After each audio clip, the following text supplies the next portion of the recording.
One more time for the greatest team in America.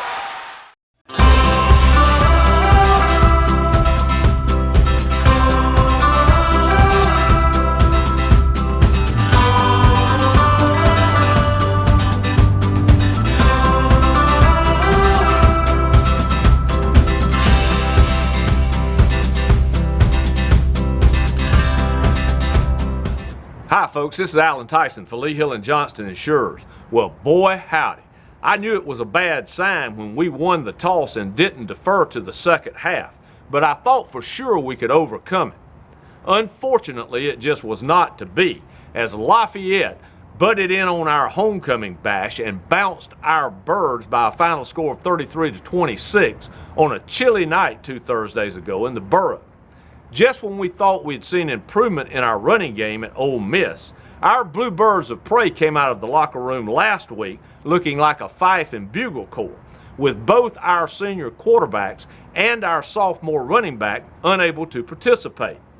This left us with basically 2 running backs, both of them banged up in their own right, and a true freshman at quarterback to play against the 12th ranked defense in the country. The result, we struggled mightily to run the ball, picking up only 52 yards on the ground. We were, however, able to move the ball through the air, picking up a touchdown, setting up a rush touchdown, and putting ourselves in a position to make 2 field goals. With the help of a late blocked punt, we put 26 points on the board, which should have been enough to win the game. But on the other side of the ball, our defense just could not get the job done, giving up 33 points to a Raging Cajun squad that was averaging just 22. The backbreaker came with only 1:11 seconds left in the first half when the Acadians put together a 7-play, 92-yard touchdown drive to take a 21-13 lead into the locker room at intermission.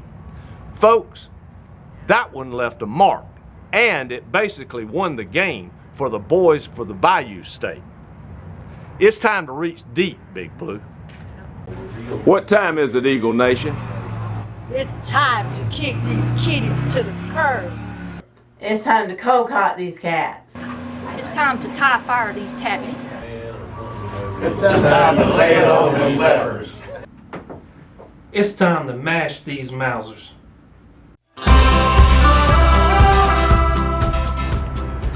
As for today, you're right, Eagle Nation, it is time, as our Eagles have made the trip up I-75 to the ATL for what hopefully will be their first victory in a 3-game winning streak to finish out our season with a 7-6 record. Our Birds will be playing Gag State in what for the Panthers will be their final home game at the Georgia Dome. This clouder of cats from the city of trees has been somewhat less than stellar on offense, as they are ranked 119th out of 128 schools in the FBS, and they're averaging just over 19 points per game. With a 2-8 record, their only FBS win came against Texas State, arguably the worst team in the country. Coming off a disappointing loss last week at home, our Birds know they must win today to keep their goal of reaching a bowl game alive. It's time for our coaching staff, our men in blue, and Eagle Nation to put the first 10 games of 2016 behind us and treat this like the first game of a new season. Folks, if we can kick these kitties to the curb, cold cock these cats, tie fire to these tabbies, lay it on these leopards, mash these Mausers, and I'm confident we can, it's going to set up a huge game for our football program on December the 3rd at Allen E. Paulson Stadium. Gotta find a way to win, Eagles. And folks, you just can't beat that. And you just can't beat Georgia Southern. And you ain't seen nothing yet.